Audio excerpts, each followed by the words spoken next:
booda deemnee qilleensa irratti hafna namni nu arrabsinu kun anin arrabsaa mi'a maduwara faaxii haadhatti qabaadhee arrabsee sabboon tufisiin araaramtiin nu qilleensa irratti hafna.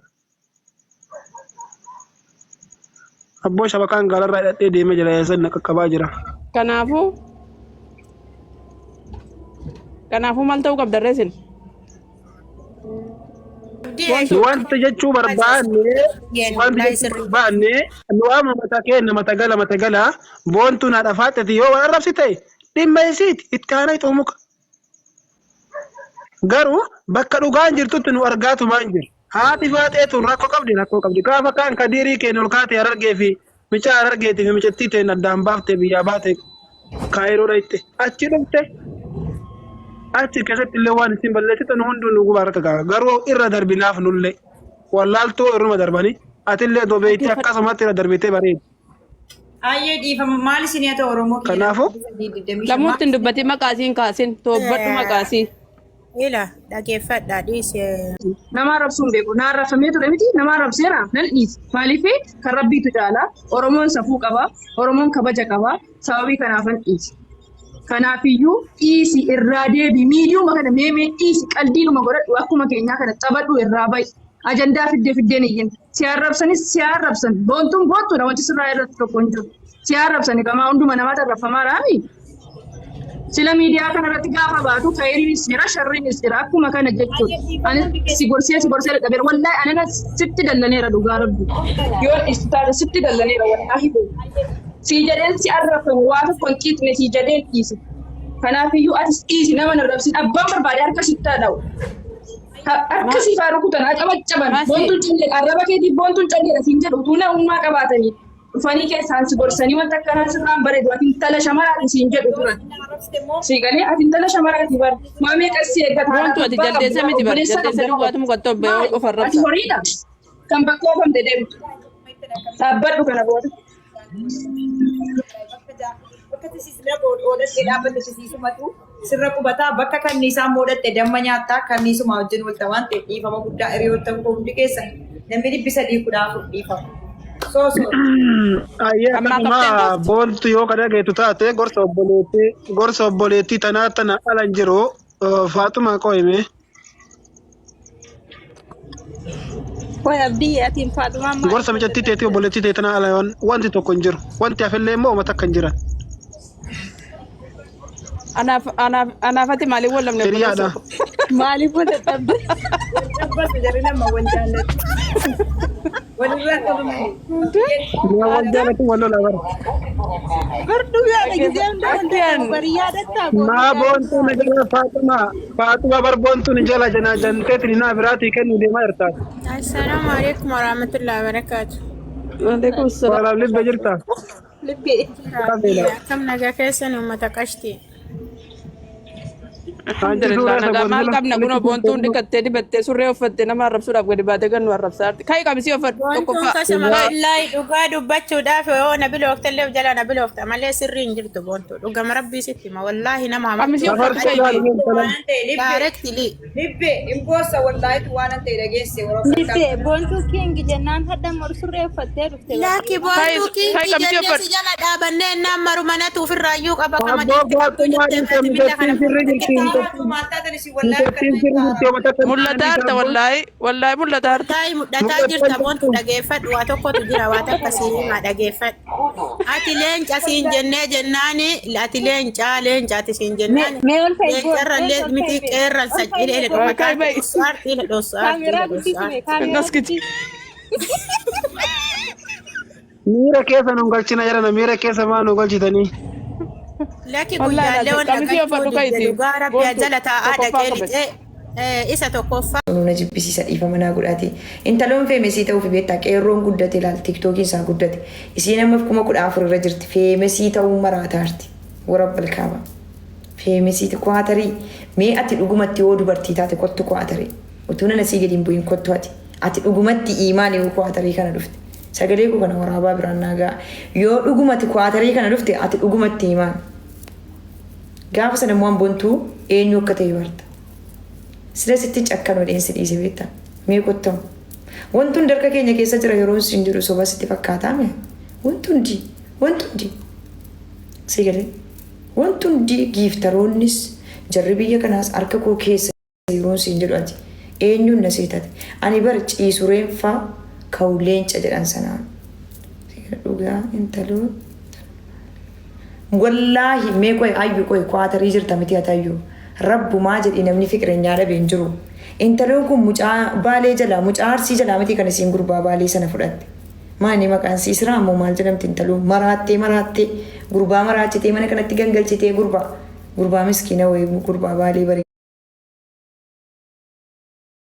Akkam inni jiru rabbii jedhe ataa jirta suudaan. Wallahi beeku inaaffaadha sirraa buusiidha wayii Waan namuu jaagalti namni tokko naa wallola miti fooloo qaafattee fi gaafatti bar bontuun akkana bontuun suudaanii wajjin ta'e iqaamaadhaan daffaree makiinaa keessatti wanta akkanaan godhamaa. Simbeetu bar kanaaf akka godhatti dhugaanis bakka baay'eetti argeen koomentiidhaanis gastiis galte bakka baay'eetti argaanii dhugaa. Namni naa wallolaan achuma natti gastii galte miskiina bar mucaan inni sun immoo beektaa birrii 120 ergeefi.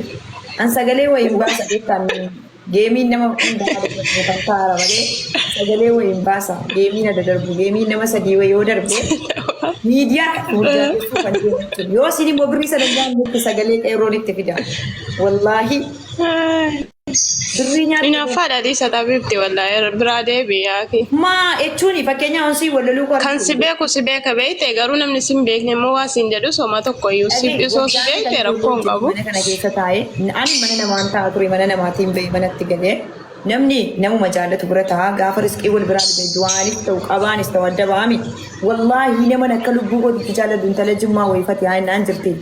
Waggaa tokko sagalee walii dhageenyee hin beeku waa'ee walii dubbannee hin beeku sababa siin addaan bahe gaafa sinna biraa deemtu nama haadha kootiin adda bahe wayii natti fakkaata wallolle garuu erga siin baate kaate miqaawaa danuu natti himte bara isiit akkana jedhe anaani isiin si biraa baate isiidhaan isa miiraan akkana siin jedhe anaani isiin anaaf isii waliin cinne mana keessatti namni waggaa lama mana keessa wajjin taa'ee waliin citaa achi kaatee mana namaatti baatee gaafa na bira galtu jechuudha intala wayii siifan jedhamtu ijoollee jimmaati. Nama kudhanii wajjin galu sababa si adda diigaman ana immoo kan dhagachi fide ijoollee lama. Gwaaddenyaa si dhuftee wajjinii mana kana na bira galtee kaate gwaaddenyaan si asitti si dhiistee ba'a. Warabbal kaaba. Sababa isii jechuudha. Namni danda'ee halkan lama wajjin bulu hin jiru.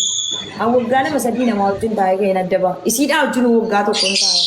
Isiidhuma wajjin Dhiisu bakka jechuun nama zim jedhee si duuka fiigu tokko jechuun nama qaamaan si beeku nama malakee nama keessa kee beekutu ta'e si aarsa. Namni si beeku immoo maasiin hin jedhu nam beeka illee si beeka waan ta'eef iyyuu. Annaa hojiidhaa dhuftee jaazaa tokko shaarateen jennaan du'aa kana jira bakki birii dhibba sadii na kanu achidhatti manan teessu bara. Hojii dalagdee dhufte achuma deemti manattuu hin argu. Mucaan si mana kana dhufes immoo nama kabajaa qabu ijoollee baalee wayiiti bunuma dhunnaa wanti tokko hin jiru garuu hin deeman. Deemtee dhufte adda yeroo ana waa jettu feemiin isiin qabu. Mee ijoollee baalee farsiin du'aa kwaatar keessa jirtan. Mee ana waan gaarii yookaan waan badaa yookaan. Salaamu alaikum. Mee naa himaati ana kana. Waalaikum assalaam.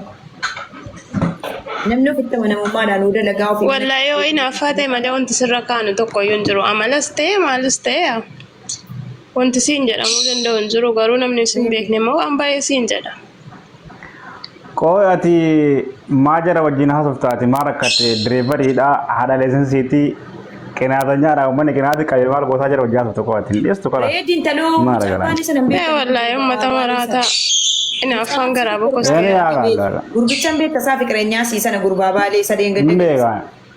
Ishi. Awwalarraa isii beekaan baati. Ayyee mee rabbii jedhi mucaan sun kan namaan turre. Dhiisi amma icciitti hin baasne dhiisete. Ani jimma inni kan mucaa siisa qaruu dhiise. Waa meeqa wajjin taatee wal fixanii wal tumanii sii naman. Hadha immoo yeroo waa'ee abbaa manaa halaala namaatiin nama halaala inni kaa nama godhatee nama rabsitu sheemiin isiin qabu. Tuffadhuu dhiisi bakkaata jechuun tuffattee yoo ta'e dhiifte koofii naasoftee dadhabdee dhiifte koo. Fooloo guddifachuuf isin. Fooloo si guddifachuu ana mana si wayitti dabaluu didee suuraa si fiduu dideemi. Amma na arrabsitu maaltu hidhate Baangaalii Suudaanii rabbii jedhaatu namni baay'ee gaala ijoollee mana bunaa dadaddu muki Suudaanii Baangaalii naasa'uu dandeessi. Jarru ajjiruu qabamanii Itoophiyaa bu'anii namni jiru jira mana bunaa namni hojjetu biyya kana. Aboo soba ijoolleen teenya kamana bunaa dhagarre yeetiin boota bakki zimbidoon waree. Daanaan akkanatti bar Suudaaniidha wajjin teessii Suudaanii. Siin jetti. Hayya torba wajjin jiraataan jirtu rakkoo maalii qabareeshi. Anchuun Suudaanii sana baruun barbaade wallaayan. Dammoo ijoolleen baalee wayeette sila manaa dhafaatti keessatti. Boontuunii makiinaa keessatti Suudaanii wajjin teessisuu sinkii gootu walitti dhufanii footoo kaasuu akkana jettee. Kana namuun beekaa warri dohaa keessa marree namni Siin feemasii ta'uu fi barsiin dhugaa rabbi siin feemasii ta'uu fi ati callisi bakka. Naafisii wal agarsiisutti sagalee. Abbaa warraa yoo hin ta'in makiinaa argitee dubartii biraa wajjin taa'uun fuuldura eeyyamu kana maannim sodaata. Ijoollee kwaatarii seera kwaatariitti naa himaa dara. Awwallaa abbaa manaanii kaa wajjinuu kiisiingii wal godhaa deemuu hin dandeessu biyya kana keessa. Wallaahi. Kan sirraa dhoggina kana hin sodaatin dhiisi kanaa miti ati bakkee zimbiloo jechuudha. Maal wallaahi keessattiidhaan sadii geessa jedhan sadii keessaa Keeniyaan ilmoo lamarraa fudhatee gadi jedhan Naajeeriyaan tokko fudhattee Itoophiyaa galte mee mucaansiisuun abbaa qabaa naa fidaa mee mucaansiisuun yoo abbaa qabaate imaan dhuguma yoo nikaa hidhamtee abbaa qabaattee deesse ani intala naa sirmiti wallaahi yoo billaahi tokko jedha shariyaa islaamaatiin ulfini kaan hidhama.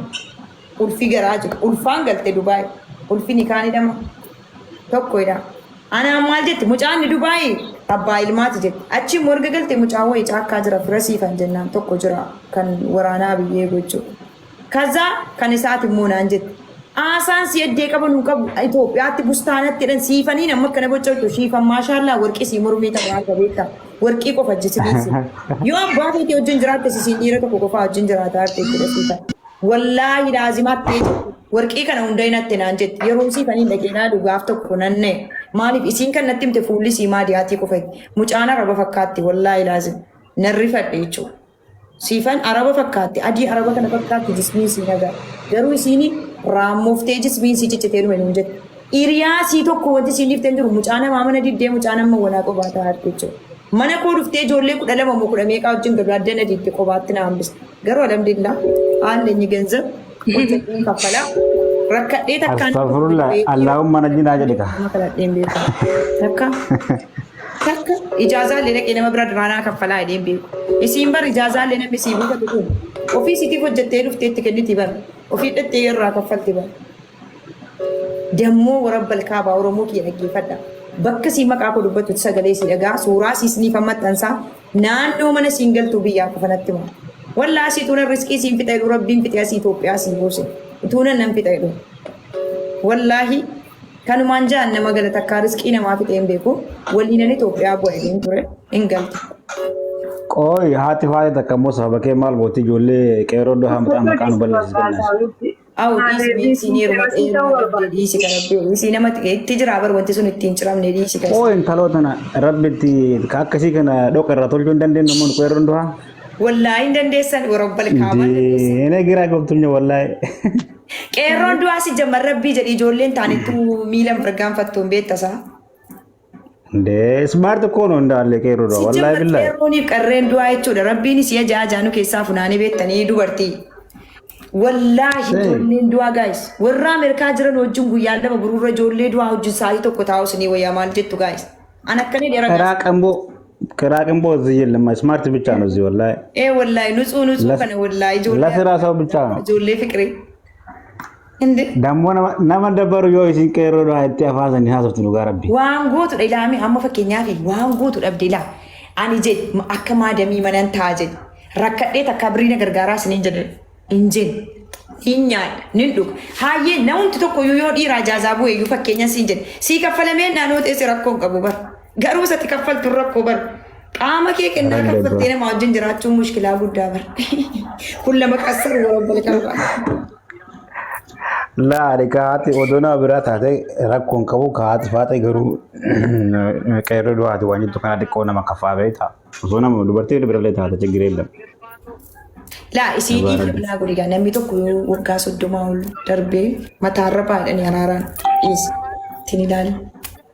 Itiyyee keenya hin xurnu siin xurnu dhiisaa. Nama na kakachiise sila wallaahi. Yoo si waa dubbatti. Koi si jammar afaan kamii si qayti dabarsee nana dhibe afaan kamii waa si jettu. Maal beektaa? Inni ila haatu mee waan ofii dhaqaa Sabriinaa jala galaa laalaa ijoolleen sii koomaandoon jala jirtan of ijoolleen argee Sabriinaadhaa sadeen kennam jetti nagarra inni naafti Naan giiftii mana namaatti buuni naaf taate faate. Ani immoo alhamdulillah rabbil alamin. Kun akkasumatti teenyee meeqa arganna abboo alhamdulillah. Galata giiftaroota. Maal ibboo maa fuulli kee sadaqaan ta'u wantala. Wallahi qaatarii kottuqsuun billaa kiraa manaan si danda'a. Kottu manni keenya kilaasii namaa tola teessa. Wallahi. Inni naafti na dhaqaa Sabriinaa jalatti ilaalaa gaaf tokko qeerrooni. Isii irratti namni wayii leencaa kenninaan ijoollee keenya si komaandoo galatoomaa itti. Aan Oromoo miti. Mucattii tokko kenniteef leenca achii ka'ee dhiibne achii kaatee maal goote gaafa wayii immoo namni wayii leenca wayii irratti darbate siirra akkasii. Namtichi Abdurrahman Tawagaroomi. Salaamu alaikum warahmatullahi wabarakatuh. Ahlan wa sahlan. Akkam jirtan? Waalaikum salaam. Walhada famous. Warahmatullahi wabarakatuh. Ani beekta uumama kee keessatti nama walitti araarsuun jaaladhu beekta lolan jaaladha. Illolla wallahi. Yaani kun uumama kee keessaa isa tokko. Diroonii dha'uu jaalladha jedhega. Garuu jechuun dhihoon abira namni dubbitti gara Inni natti Dudubbataa walitti toofa. wayi na dhowwuufi moo. dubbitti garuu gara bulchaa biyyaa fadina ofinaadha gaas warra tiktok sammuu adoocha. Sammuu adoocha.